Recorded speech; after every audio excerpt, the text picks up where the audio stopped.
it for you. Oh, you got another one? Yep. Rachel, you got another one? Oh, no, Allison did. I spoiled her surprise.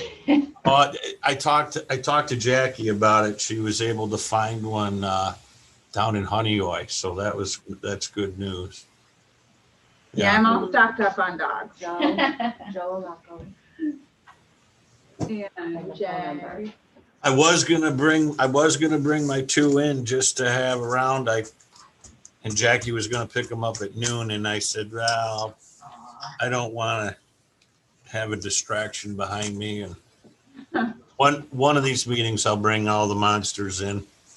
I'll just have to mute myself for the whole We meeting. would enjoy that a lot.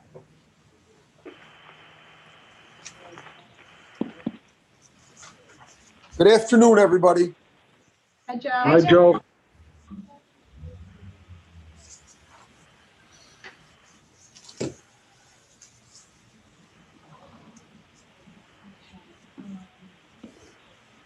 There's Jay. Hello, how is everybody Hi. today? Great, how are you? I'm doing all Hi, right. Jay. Hey, Jay. Hey guys, how are you? Good. Rhett, I don't think we've ever met. It's good to put a name and a face together. How are you, Jay? I'm well, and you? Doing well, thank you. Good.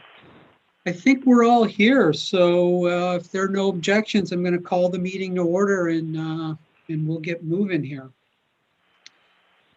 First order of business is I will ask for approval of our minutes from our February 9th meeting. Do I have a motion? Yeah, I'll motion. Thank you, Joe. I'll second. Thank you, Tony. All in favor?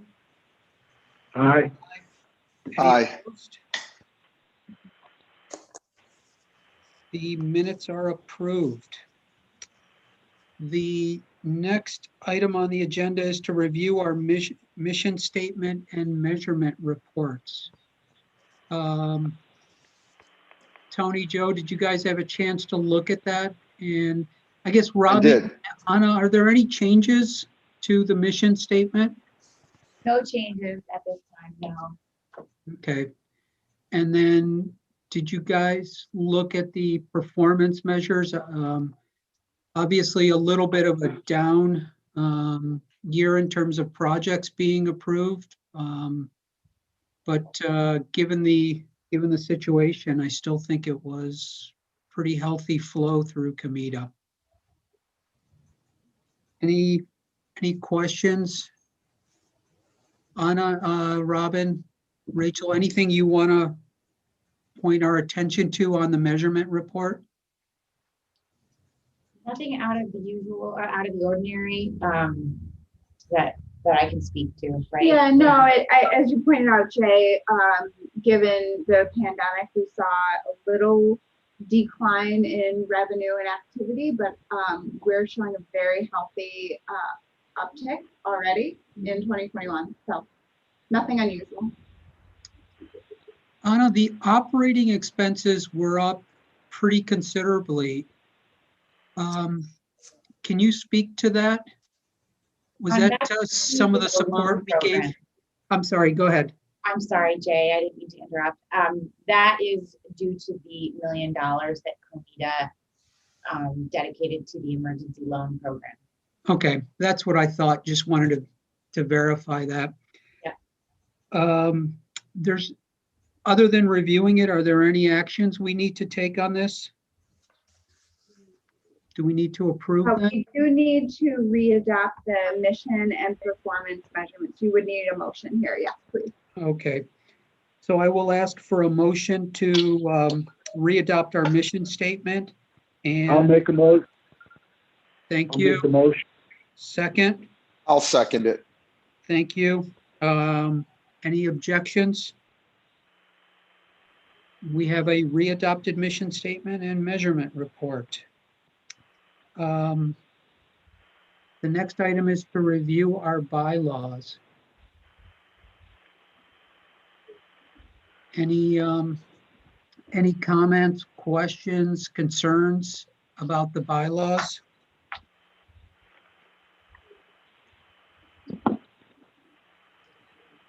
Yeah, we are recommending no changes. Yeah, I mean, were there any changes made to the bylaws from last year? Not, no, last year, as you may remember, we did a rather extensive overhaul of all of our policies, from minor cleanup changes to more substantial changes to make the policies in line with the Public Authorities Accountability Act. But this year, we are not recommending changes to the bylaws or the policies when you get there. Okay. Tony, Joe, and you know what? I know I'm really pleased that Rhett, Ann, and Troy could join us. So if you guys have any comments as well, please feel free before we move to readopt our bylaws. So any thoughts or concerns or questions? No, I don't see any at this point. Thanks for Alright. asking. As Rachel said, we made a bunch of changes, I think, last year, and so Yeah, I gave them a pretty good review. I didn't see anything that jumped out. okay. So with that, I will ask for a motion to readopt our bylaws. I'll make a motion. Thank you, Joe. To a second. Tony seconds. Thank you, Tony. I'll motion. Thank you. If there are there any objections to readopting the bylaws? All right, our bylaws have been readopted. The next item is to review and readopt, I'm assuming, the Governance Committee Charter. Anna, I'll ask, were there any changes made to the charter? There were no changes made to the charter, Jay. Okay. I'll open it up for discussions. Joe, Tony, Rhett, Ann, Troy, any comments or concerns, discussions on our Governance Committee Charter? No questions. If there are no, No questions, Jay. thanks, Joe. If there are no questions or comments, I will ask for a motion to readopt the Governance Committee Charter. I'll make a motion. Thank you, Tony. Can I have a second? Second, Thank you, Joe. Any objections to adopting the charter? Very good. All right, we've readopted the charter. Now, Robin, thank you for sending me the summary of our governance committee self-evaluations. Overall, I think on the governance committee, the committee feels, there were very, very positive reviews on the governance committee. So based on that, the self-evaluations, it seems like the governance committee is pretty, they feel we have an appropriate number of members, that the charter is used to guide our efforts, and that the training and is sufficient, and people understand why the governance committee exists and what we're supposed to do. So is there any action required here? No. Okay. The next item is to discuss the board evaluation. In looking at this, I would say one thing that the board evaluations at least demonstrate to me is that there may not be a complete understanding of the mission and responsibilities and the the policies. And since I've been here, this is, I think, the first time we've seen a number of members who are not fully understanding of really, like I said, our mission and our policies. And I'm attributing that to the fact that we have a fair number of new members, and we have been in a pandemic and have not been able to get together. That being said, given that the uncertainty on our timing to return to in-person meetings, Rachel, Anna, would it make sense maybe to, after one of our board meetings, to, whether it's to do it in a public session or in an executive session, to have a quick, 15, 20-minute review of some of the, some of our policies, just to kind of Comida 101. Yes, that's a very good idea. I could use some Comida 101 myself. And we touched. I would expect you to be at the 401 level by now.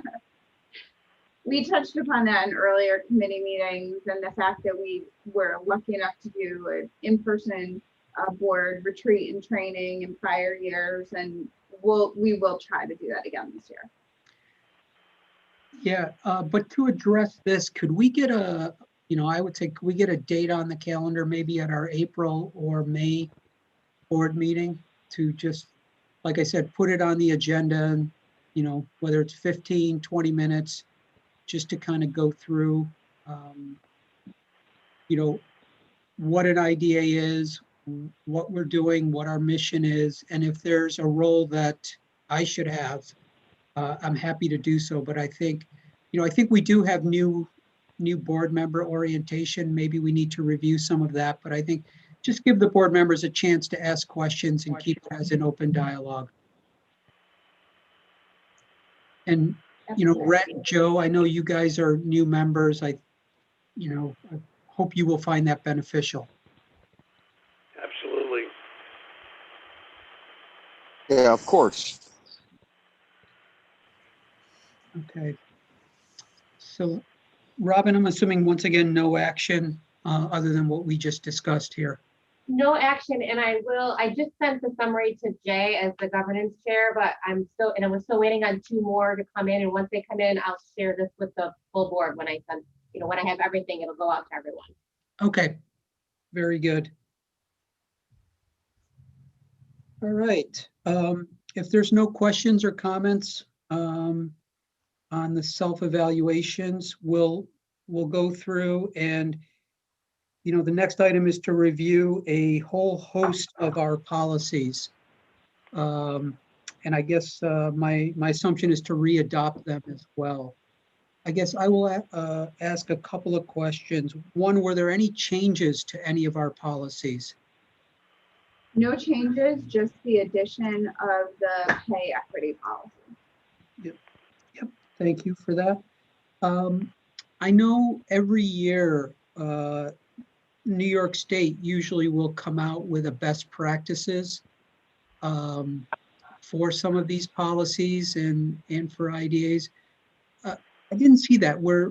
Did they do that this year? Or did that get tabled because of the pandemic? The state, neither the comptroller nor the ABO made any recommendations on policy changes or best practices, as you refer to. I don't know why, but they did, and I suspect pandemic related. Okay, all right. Yeah, because I know in the past we've made some updates based on their recommendations. So there was really nothing we could take a look at this year. No. Yes, I have a question. Yes, Ann. Certainly, we must have a diversity and inclusion policy. Did I miss that somewhere in these documents? I know the county does. It seems like we've adopted one before for any applicants for projects. But I didn't see, it didn't jump out at me that we. And is your question related to the board itself having a diversity and inclusion? Yes, Or, yes, or, yes. or for people who come before us to make No, sure I that, think for people who come before us, we probably do have a policy, but I'm not sure.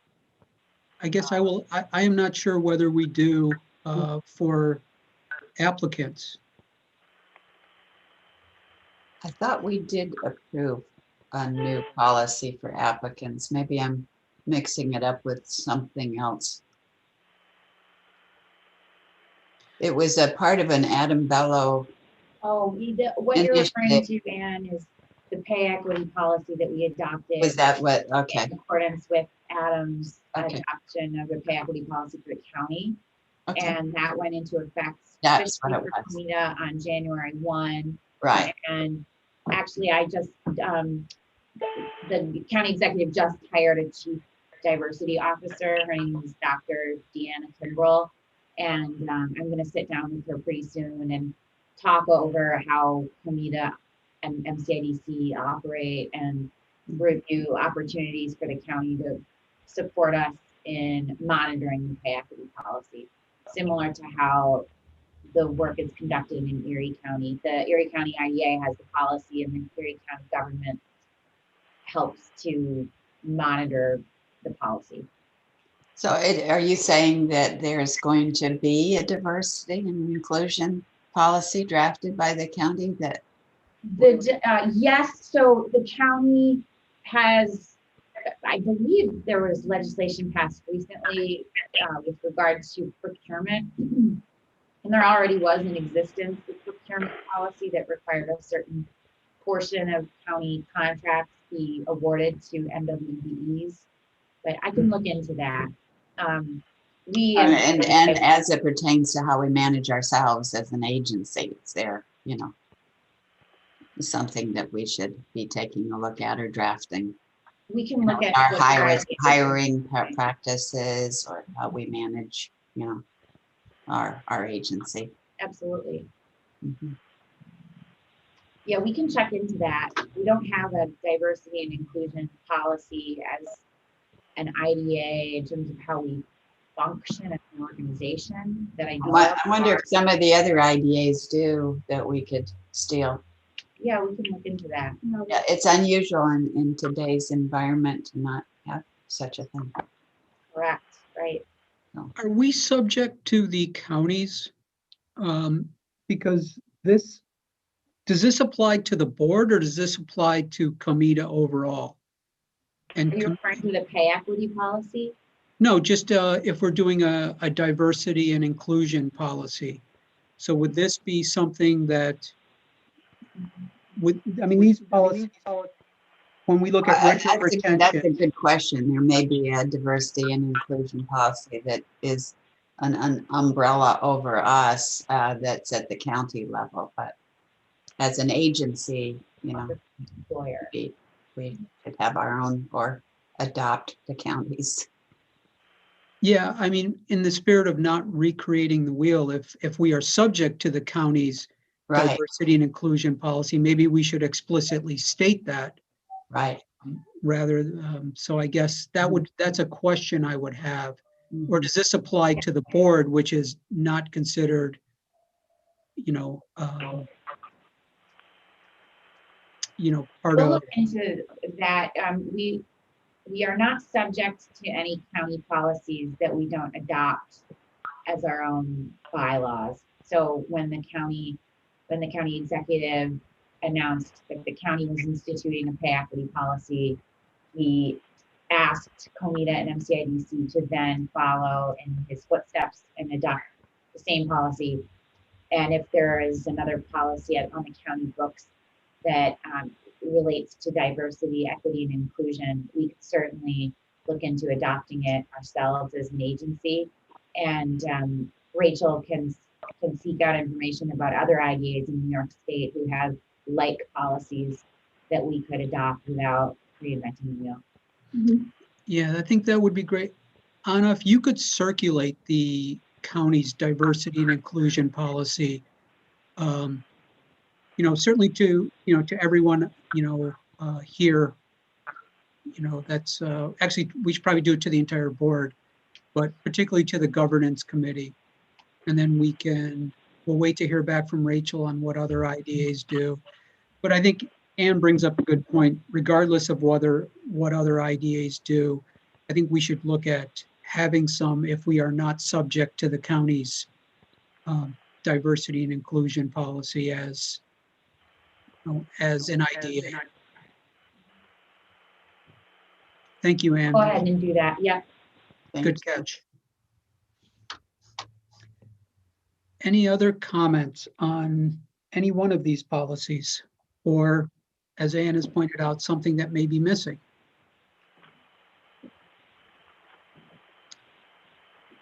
Brett, Troy, any thoughts?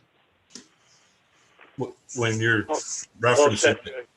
you're talking about all the policies, like, I think the reason I'm here today was to start to look into the local labor warranties and some of the different policies we had. And I will share that Anna and I have had a conversation about this. Anna, I did talk to Aaron Hilger. I think his direction of ideas of going forward is, Rachel, if we getting through today, are any of these policies able to be addressed and amended at any point during the year?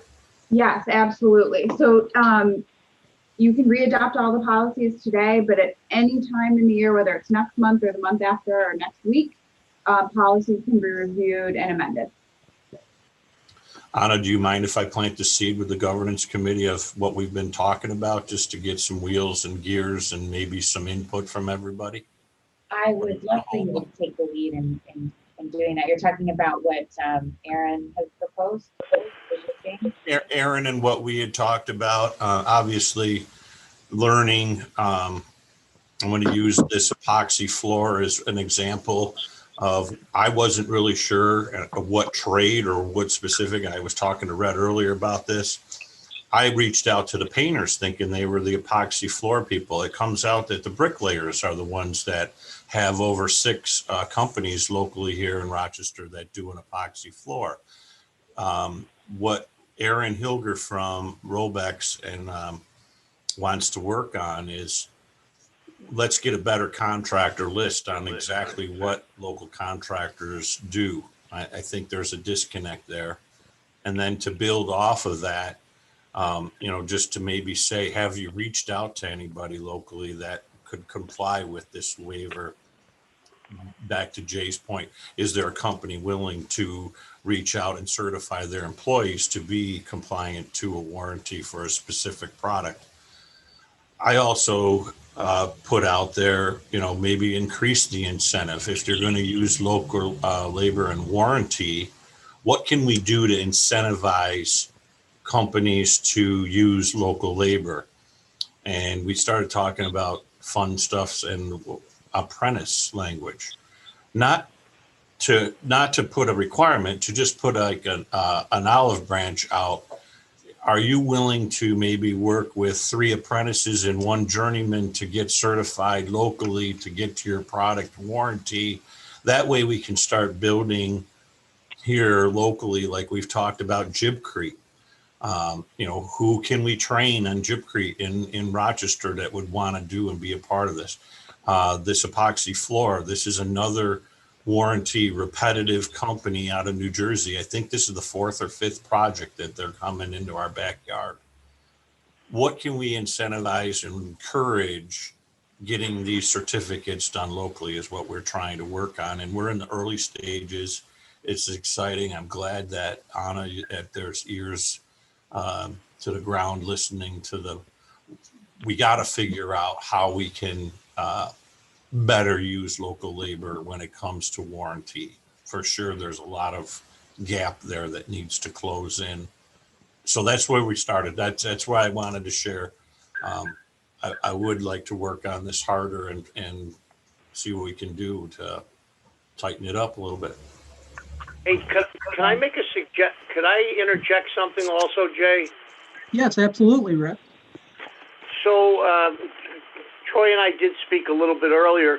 Maybe what we need to do, and I'm certainly willing to help, Troy, maybe what we need to do is communicate better with some of the workers that could pick up some business. Maybe we need to have an open line of communication, or maybe they need to communicate with us as to what they can do when we have a job that they're trying to put off, put other people to work on. And I think that, it's probably too much for one person to do, but, since, the better we get at this, the more we're able to help the local labor. And I think doing it after the fact, I think, not that I want to bring up a bad word, but the discussions we've had about Amazon, they're just way ahead of the curve. They're doing it everywhere, and we're not ready for it. Maybe we also need to find out, how many employees are able to work on a moment's notice as well in the different trades. So just a thought. No, I think those are good thoughts, and Rhett, Troy, I applaud what you guys are doing. I think anything we, particularly peeling some of these layers back. I know it's an overused analogy, but really, the questions on what is really the certification, what is the essence of the warranty. And I guess from my standpoint, one thing that I would ask that you look at is, I know we have a 45-day, that they have to request the waiver 45 days in advance. I don't know how long it takes for someone to get certified on some of these warranty repairs. But I guess if there is a little more time that's needed, we can't make it unreasonable for companies to delay projects. But if it's 60 days or, something along that lines, that for warranty items, to give companies the opportunity to get certified, I would certainly, I guess I would ask you to look at that as well, because any opportunity we can to keep the employment here locally, I definitely think is worth doing, while simultaneously, and I know it's a balancing act to not jeopardize projects, but we want to have that share of work remain with people within our local market. So I guess, Troy, thanks for your effort, Rhett, for your input. I think we certainly have a heads up. I know I've spoken with Joe. I know he supports this. I'm sure Tony does as well. So we are, once you guys get some more clarity and have some recommendations on some policies that we may want to implement, we are all ears. I agree, Jay. Oh, yeah.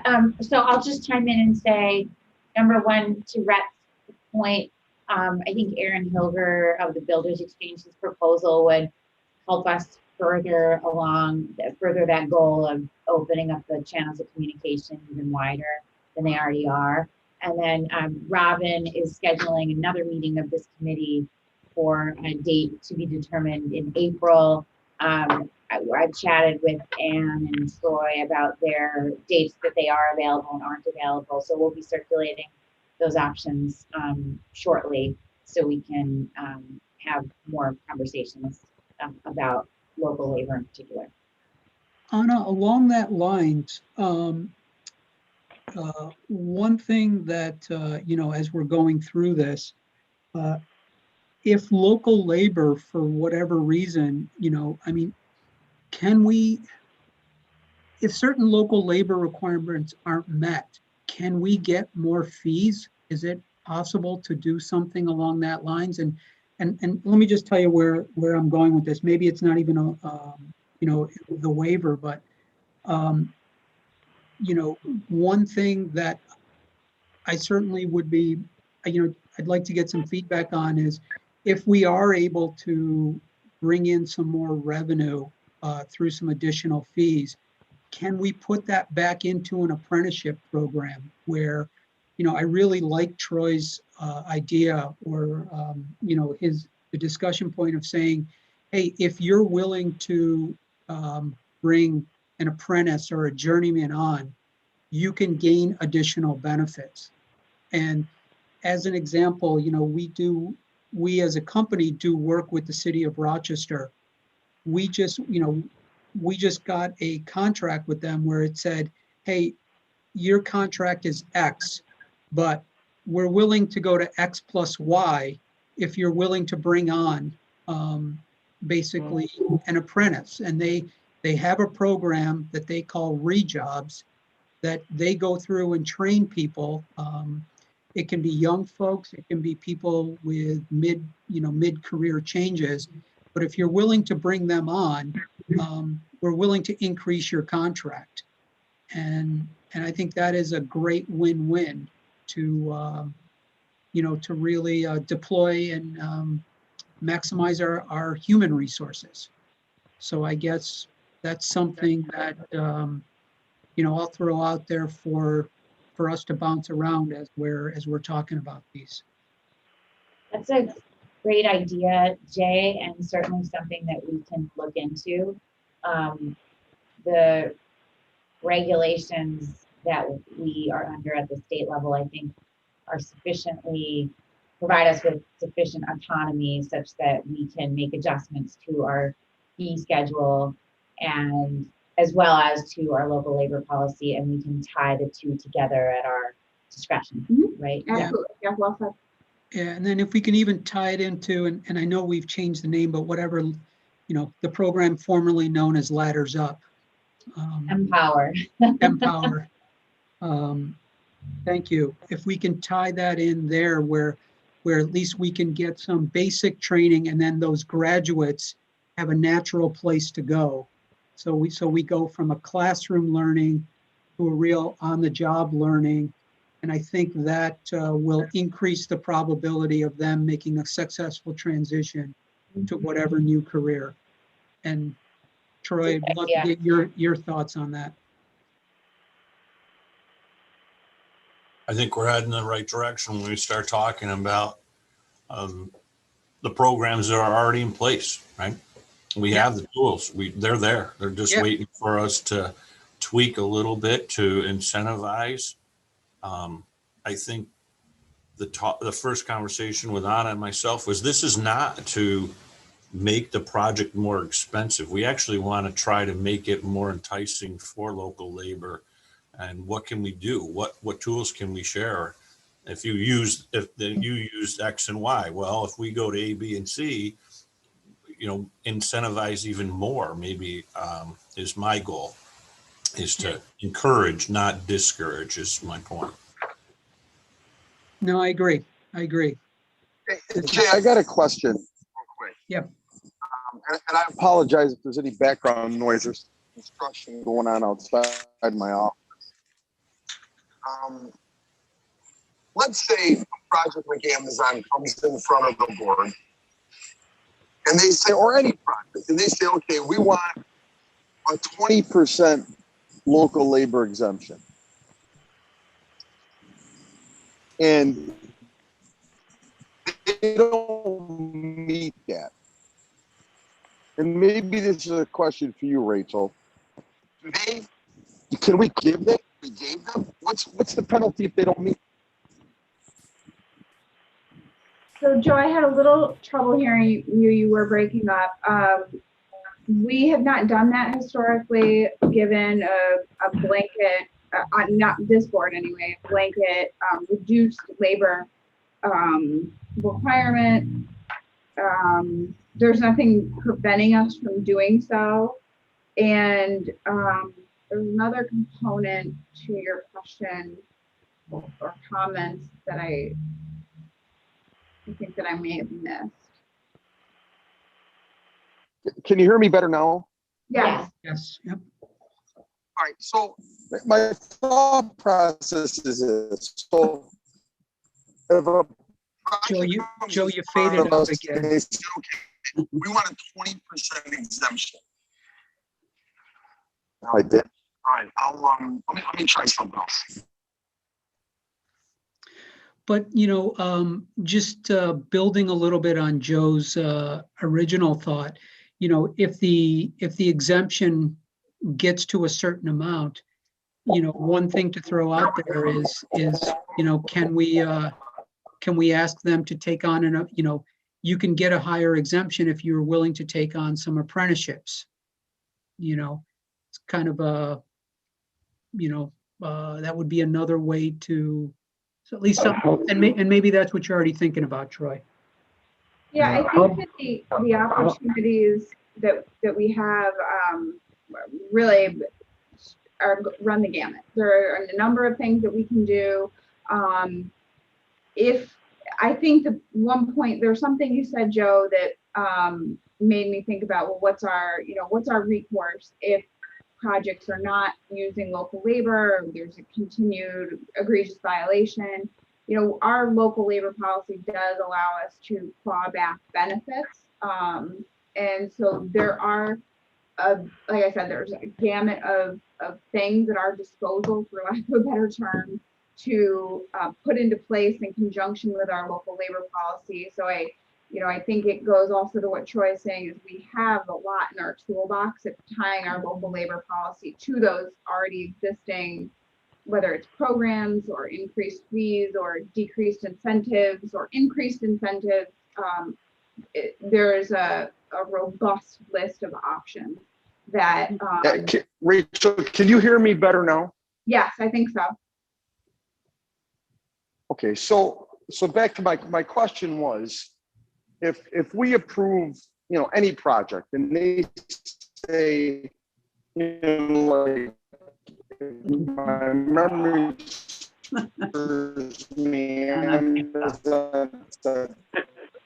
we want, we're using 80% local labor, which means they want a 20% exemption, and they don't. Did you hear me or no? No. It's still breaking up a little bit, No. Joe. Joe, Is it really? Yeah. Joe, can I just weigh in here? This is a situation that I think is going to help you think a little bit about so the bidding for Amazon second is going out tomorrow. In my trade, I had only a handful of 4 local sheet metal outfits invited to bid. Then I learned later Amazon in the electrical world invited a Pennsylvania electrical installer to bid the job. Okay, they were invited to bid. Now, this is going to be something that we're going to be challenged in. If they do come in from Pennsylvania, how are we going to handle a local labor waiver? And it's not, this is early stages, this is a bid stage, but I'm going to share with you, when we talked about Amazon phase 2, or the second building, and the numbers we were talking about on labor exemptions. If this electrical outfit is awarded the job, we're going to be faced with what you're talking about. The board's going to have to do a local labor analysis on what's going to go on here.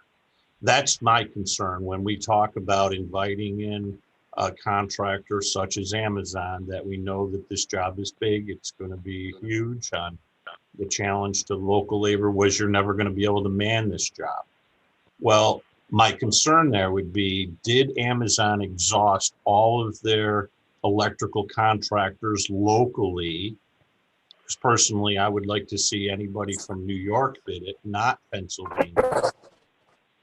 That's where I get concerned. That's when flags go up for me. Did they reach out to all of our big boys here? And we have some monsters here in Rochester. So that, I don't know if that helps. If that helps. Yeah, that totally helps. Can you hear me better now? I keep trying to get to a different spot here that works. Is this better? Yeah, we hear you fine. It's when you get to the good stuff that you fade out. So my point to you was, let's say that they don't honor what they tell us.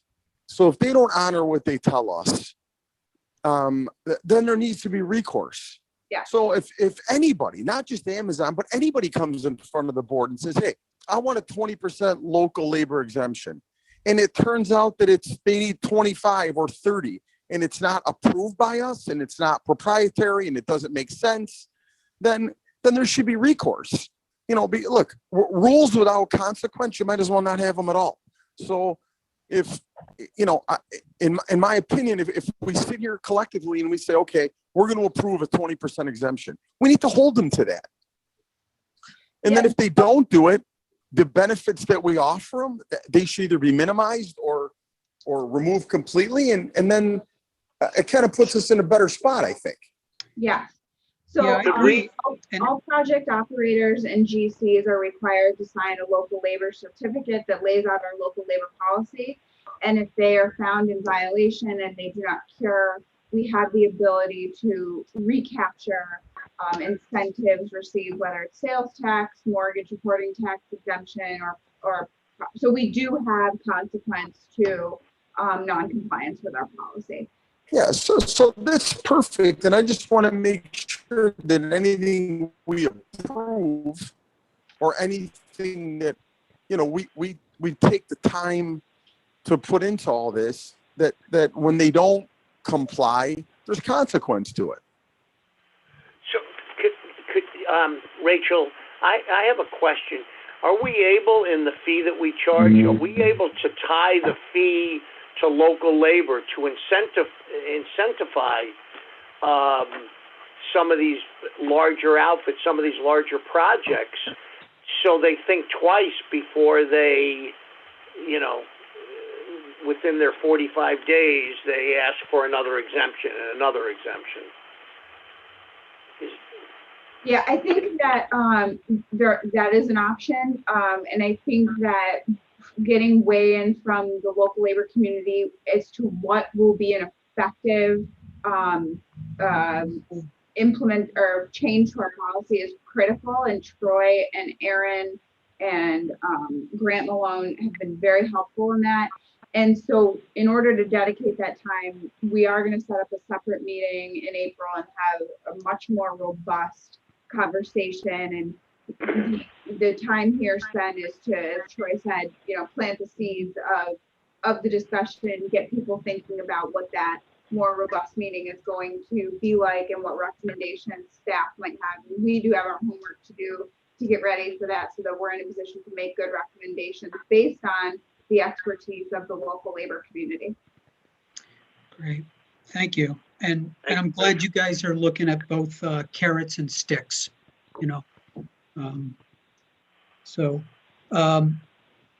Troy, we look forward to continuing this dialogue in the coming months as you guys get more information. Any other policies or any other comments? Anything that might be missing? Rhett, I think. Just one. Troy. Yep. Go ahead, Tony. Hi. It might be helpful if there's a history of who had to get outside labor because of warranty work, and look back at the specific industries that companies building had to go for out of town. And then with that list, approach the companies in Rochester that are appropriate and see if they could start training some of their people ladders up.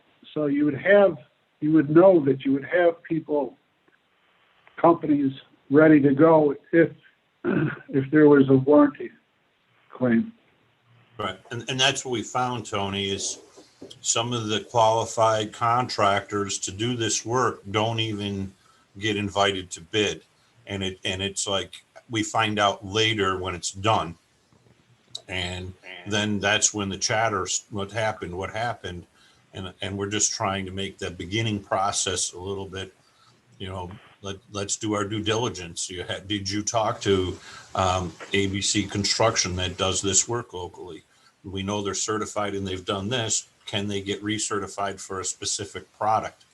This locker issue we had to deal with recently, we discovered that this manufacturer holds very tight to their chest. Nope, we're going to manufacture and we're going to install my product. And I do this under warranty language. And they travel around the country and do this work. That's what we're finding. FabCon, the same thing. We are holding very tight to our process, and this is how we do the work. And nope, you have to be an employee of my company to get certified. That's the obstacle. I've asked not only FabCon, I've asked Penco, I've asked, I think it's Northeastern Floor, just give us your curriculum to get certified. Jay, to your point, this is just an advertisement of my product. This is not a certification. This is just say, my product is certified because these are my employees. That's just what I got again on the epoxy floor. Give me the curriculum that we can work with here so I can go to a local company and say, you need to train this ANSI, this OSHA requirement, this safety product manufacturer handbook. And we're not getting that. We're not getting that. I apologize for interjecting. I have to jump off for a 2:00 call, and we have 3 representatives waiting in our waiting room from the city of Rochester to talk about the choice program. And I was hoping that we could tee up that conversation, and then we'll close the loop on the labor discussion next month when Robin schedules a focused meeting specific to local labor. Is that okay? So to Tony's point, would I go to Robin to get these local labor waivers or Brian to start that? Tony, both. process? Both. Robin and Brian Yeah, are we'll working work on together that. on that. Yeah. I keep a spreadsheet of everything, so we have it. Okay. Yeah, that just give me a starting point. We can work on that, Tony. Okay. All right. We're gonna go ahead and let these city participants in, if that's all right with you. We Yeah. only just need Don't a we quick- need, don't we You know need what, to adopt our policies first? Yeah. Yeah, Yep. So I will take a motion to basically readopt all of the policies noted here on item 8. I have a I'll motion. make a motion. I'll motion. Thank you. Thank you, Joe. Tony, was that a second? Sure. All in favor? Aye. Aye. Aye. Any opposed? All right, those policies are readopted. Okay, Anna, I'll turn it over to you for the choice program presentation.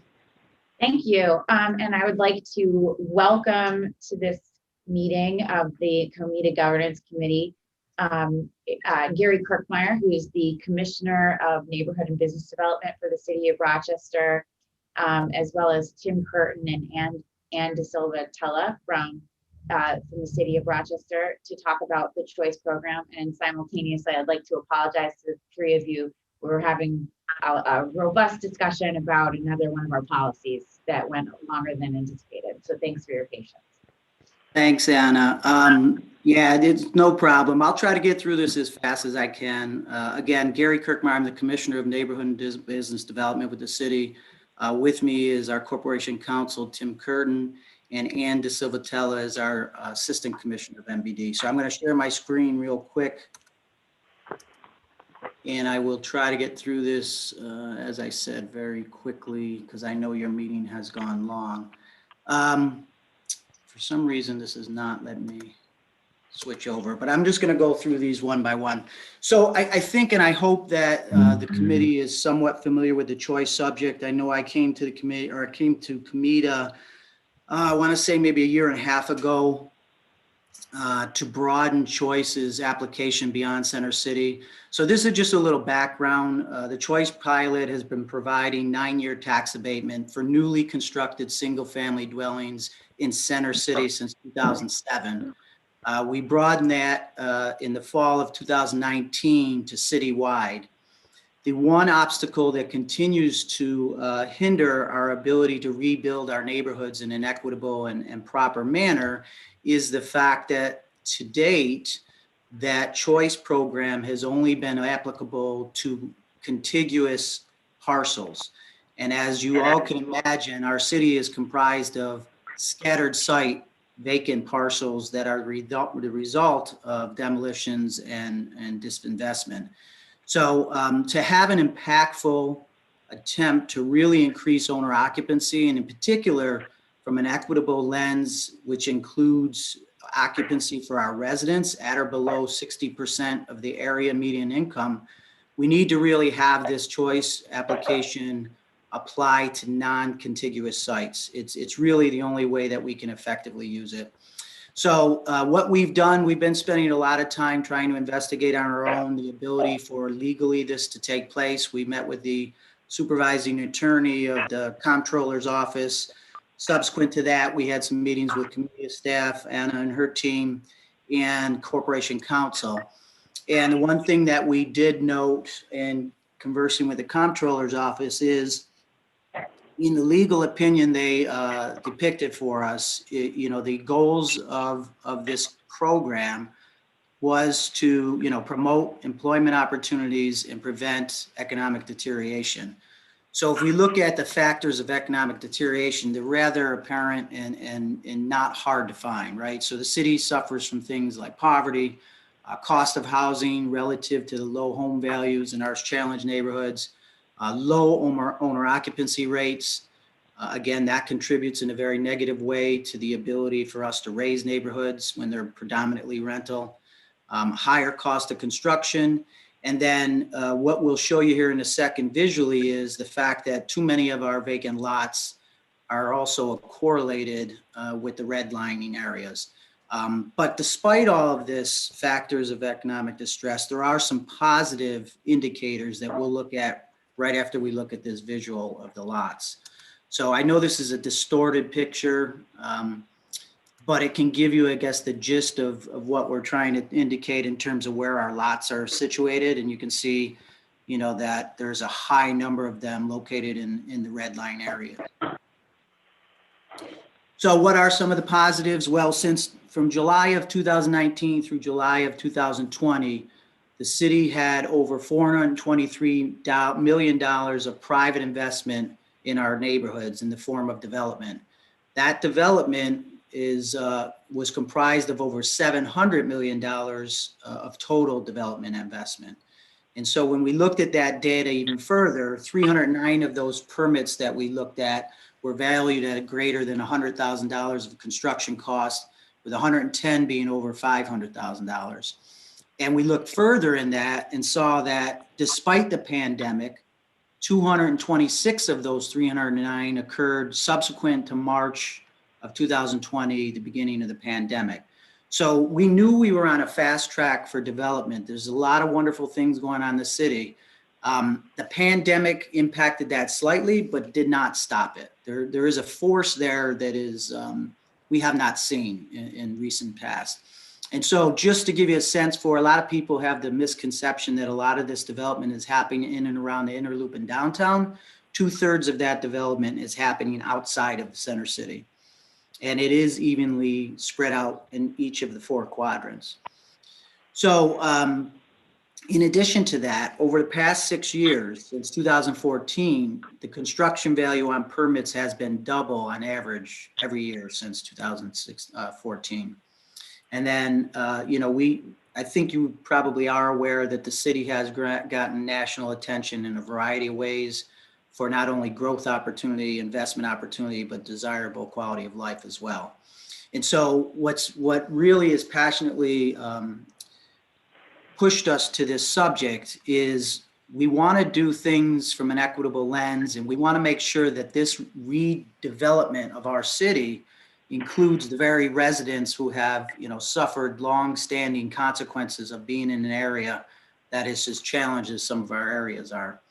So to get to the request part of it, we simply put, we need to have the choice program as an additional. It's not a golden ticket. It's not the only means to have these programs constructed successfully, but it is a critical element, in our opinion, for the success of developing owner occupancy programs, particularly those that we plan to target to our 60% AMI residents. And in particular, it really is important and critical that we can apply that in a scattered site deployment. Our position, going off slide slightly here, our position is that These pilots have typically been with one parcel that might be divided up into, let's say, 3 townhouses. Well, our position is that we believe that it's more impactful for a neighborhood to have 3 of the vacant lots become single families than that one parcel become 3 townhouses. So the request for is primarily focused on making the choice available to new construction of 3 or more dwellings in a scattered site application. Additionally, we would like to see a reduction in the associated fees for these small residential developments so that they don't diminish the tax abatement benefit that we're trying to pass on to our lower income residents.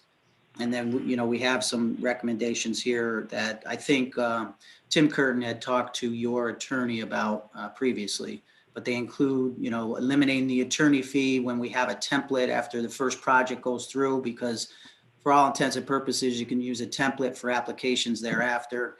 And then our recommendation is to reduce the Comida fee from 0.75 to 0.25. Again, this is all about passing on that savings to the low-income residents who are trying to not only empower to become owner occupants, but to also help them build wealth. So why this request? Why now? Again, I alluded to some of this previously, but the city is on a fast track. There is, for the first time in the last, I've been with the city 37 years. First time outside of 2 large developments that were subsidized, we're seeing market rate new construction single family houses going up outside of Center City. First time.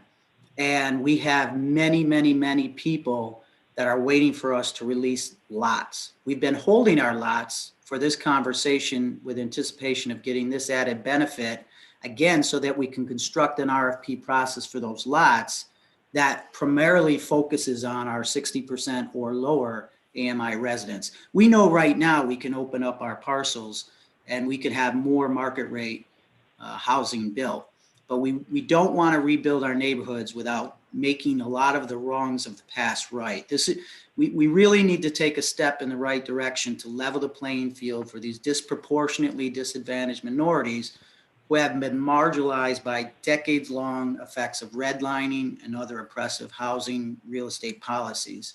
We believe that this, in combination with our other plans, almost create a sense of greenlining to right some of those wrongs.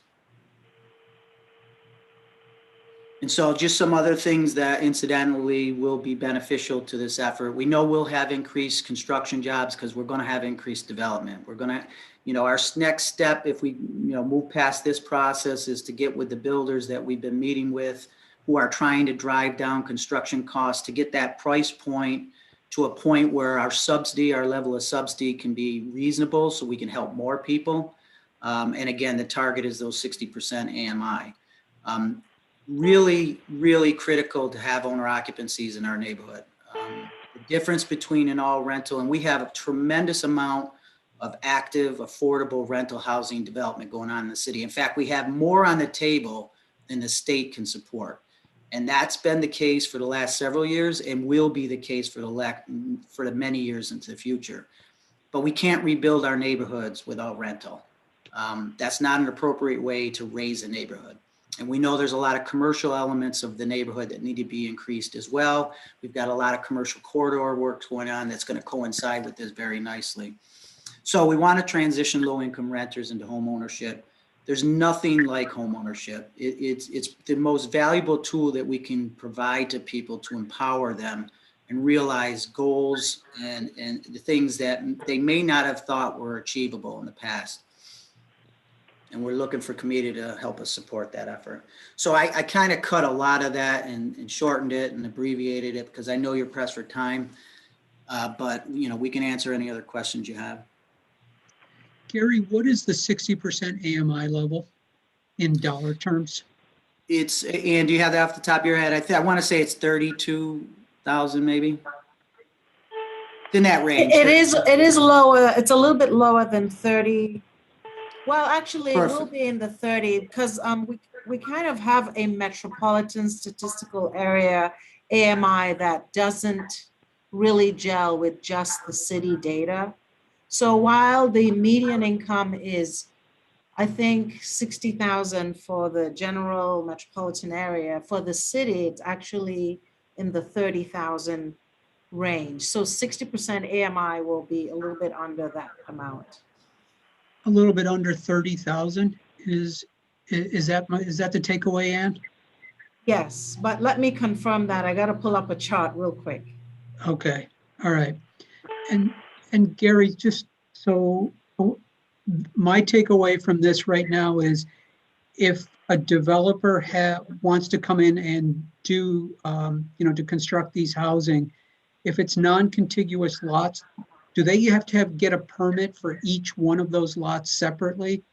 And is this program basically saying that, hey, if everything's okay, a developer can come in and say, I'm going to take these 10 non-contiguous lots and make single-family houses out of them? Is that the general takeaway?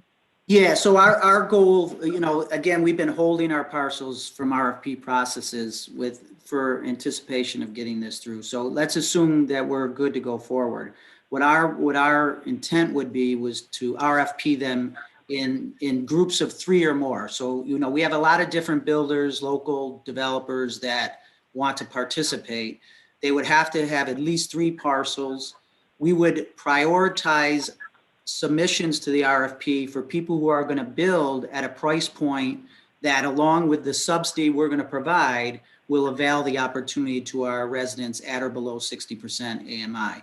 In addition to that, we would have some pre-qualified residents that went through our home buyer assistance, that went through our financial empowerment center education, and prepare them not only for home ownership, but for the wealth building that comes from this tax abatement. We would try to work a thing out where we could have them, set aside, know what their normal tax is and try to start to parcel out what their savings are towards future need, and position them to be successful. Really, we have to do some things to position people to be successful. Are you going to Jay, may I just tell you the number? Sorry, I think we'll base this program on the MSA numbers and not try to parse out just city. So a family of 4, the 60% income limit is 45,840 Okay, right now. thank you.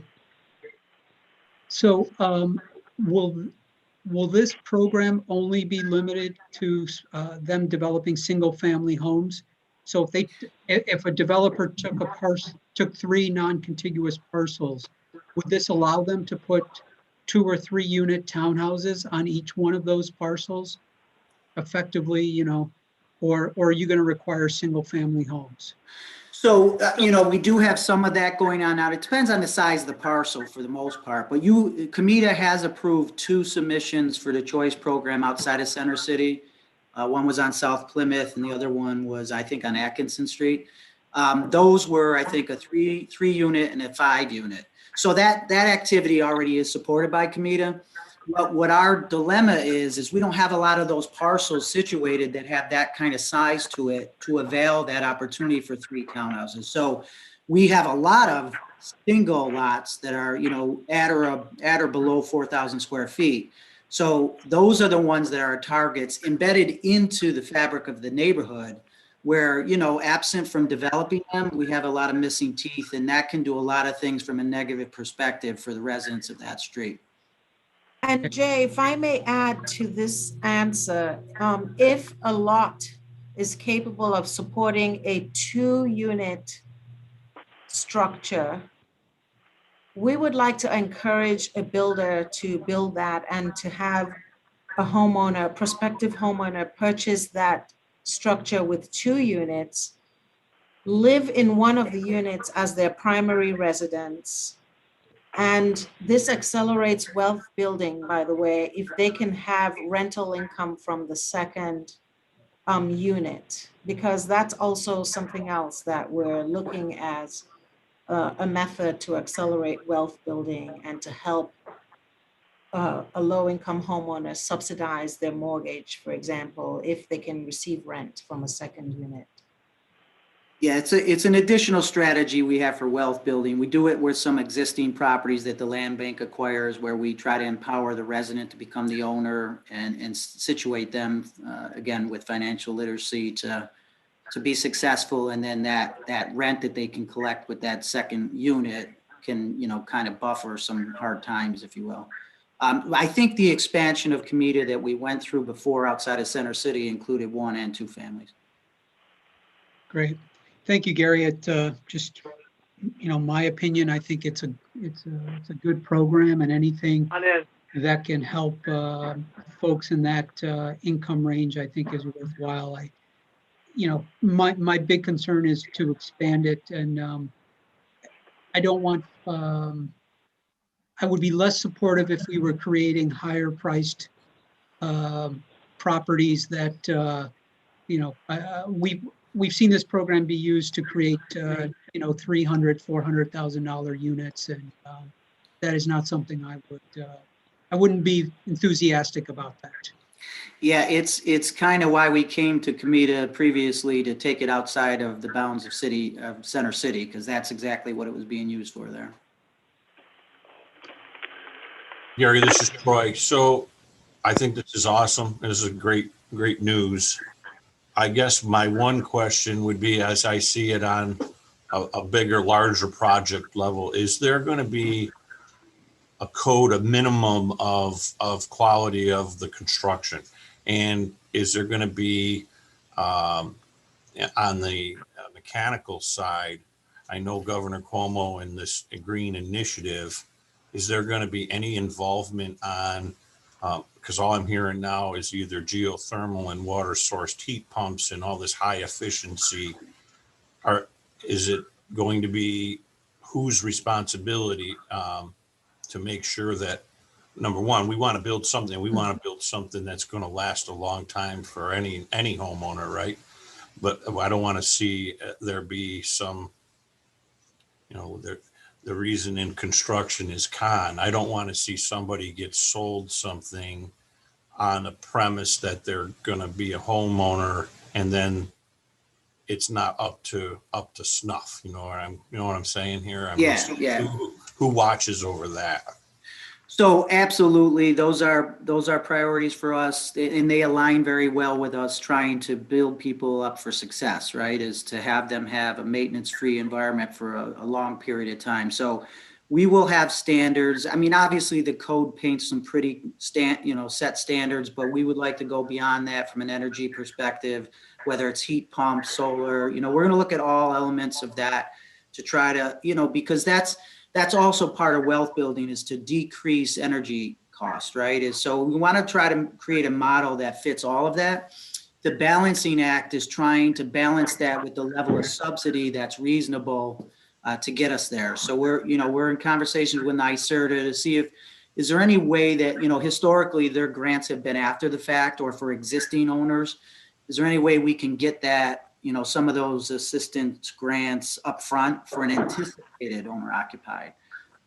So we're working through that, but we'll either go the route, one of two routes. We'll either hire a licensed professional firm to construct 3 models that are acceptable and then mandate that one of 3 is used, or we will have standards that meet those expectations for sure. Awesome. Thank you.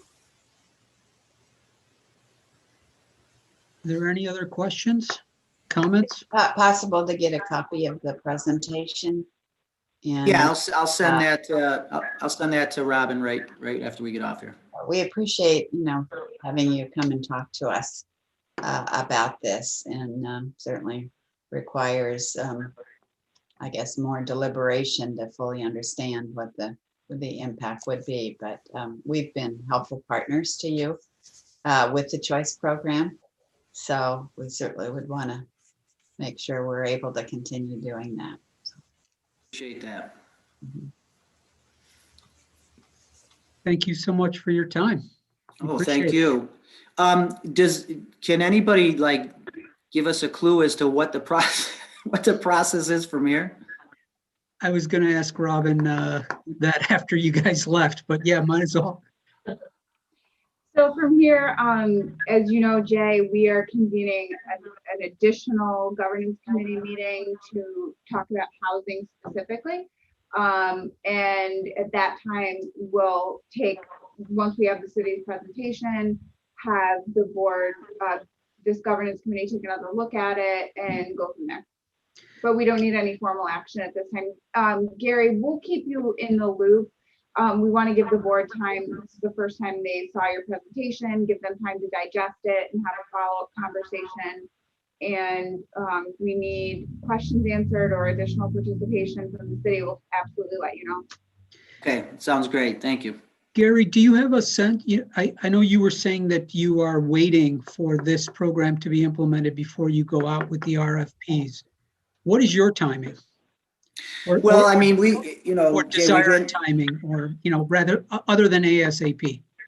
so if you eliminate the pandemic, it's last year. But no, we're really, really, really excited about this because, as I referenced, it's been a long time since we've been in a position where there's that level of, attention and development. We've always done wonderful affordable housing developments, but we have the right landscape right now to maximize this, but we've got to do it right. And this really gets us in a position to make sure it's done right from an equitable lens. We would like to go as fast as we can go. Our next steps are going to be some along the lines of what we've talked about. We want to secure what our expectations for construction and energy, applications is. We want to make sure that we engage the builders, the developers, to make sure that they're aware that this is happening and how the process is going to work. And then there's just a lot of other things that we have to align. The subsidy resources that we have to, have in place to provide that level of subsidy that we need to get the price point down to where it needs to be. So we probably can figure all that out within a month. And we're anxious to get going, I would say, early spring. Great, thank you. Mm-hmm. Thanks, everyone. We appreciate your time. Take care. Thank you. Thank you all. All right.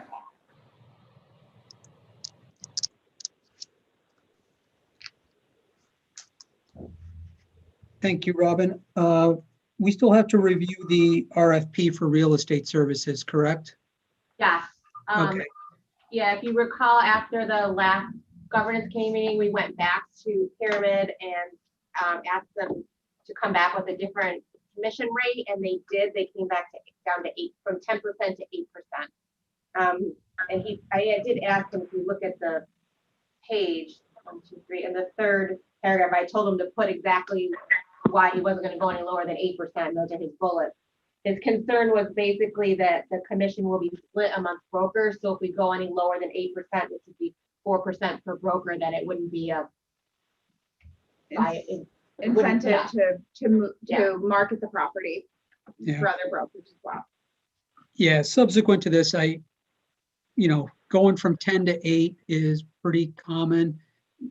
What I've heard is you can push them down to 6. The question is, at this point, do we really want to do that, given we don't have a plan B?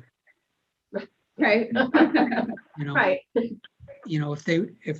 If we had someone else waiting in the wings, I would say let's push them a little bit further. But this is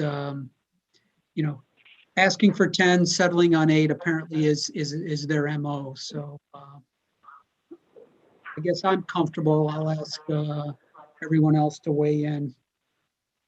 Tony, Joe, if you've got any thoughts. No. All right. Did we follow our policy for the disposition of an property? We put the notice in the paper. We got a bid. Are we okay to move forward? Was there anything else that we needed to do? So we followed our procurement policy for the RFP. When we are looking at actually disposing of land out there, hopefully sooner rather than later, we will follow our disposition of property policy, which mirrors the state law that covers the IDA's dispose of property. I didn't hear what you said. We followed our procurement policy for the RFP process. And when we go to sell property, hopefully sooner rather than later, we'll follow our disposition of real property policy, which mirrors state law for public authorities disposing of property. Right. So what approval do you need to go ahead and sign up these folks? A recommendation that the board approve Pyramid Brokerage to be the agent on the Brew Road property. Does that go to the full board or? Yes, it I does. think it comes out of governance first and then goes into I the see. full board. Okay. So, Hey, Jay, I'd like to make a suggestion on that with Pyramid. sure, Can you hear me okay? I can. Well, I can. If we go to, if we go to Pyramid and we say, if there's another broker involved, we'll pay you 8%. If you sell it in-house, we'll pay you 6%. So that's what I've seen done countless times. So now if a Pyramid broker sells it and there's no other broker involved, the county pays them 6%, which is fair market value. And if there's multiple brokers involved, they get 4 each. I like it. Robin, do you think we can get one more bite at the apple here? She can certainly ask. Joe, is it fair to say that is, can we state that is industry standards or that is commonplace in the industry? 100%, Jay. The last 6 deals I've made have been all structured that way. There you go, Robin. I think we would say in keeping with industry standards or industry practices. So it was 8% if other brokers are involved and 6% if they do it in-house. Yeah. Okay.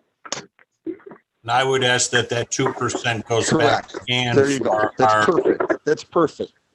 and that 2% goes back to and for our what did you call it? Our retreat. Annual retreat. Thank you. Thank you. Thanks, Joe. Thanks for that. That's great. Hey, Robin, if they are able to make that modification, or even if they're not, I know we want to present this to the board. I'm going to ask Tony and Joe if you guys are good meeting 15 minutes in advance of our meeting next week to do a quick governance committee meeting to approve whatever happens here, so that we can present to the board next Tuesday. That's good. That's good Sure. with me. Just Sure. as long as we know we're meeting, or you do have a deal. So I'm gonna call them today. that would be great, Robin. And if you are, just circulate it, and that way we won't hold this up for another month. Yeah. All right, very good. Is there any other business? Hearing none, I will ask for a motion to adjourn. I'll make a motion. Thank you. Joe, you second?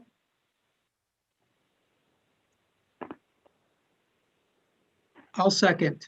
If there's no I'll motion. objections, we will adjourn the meeting.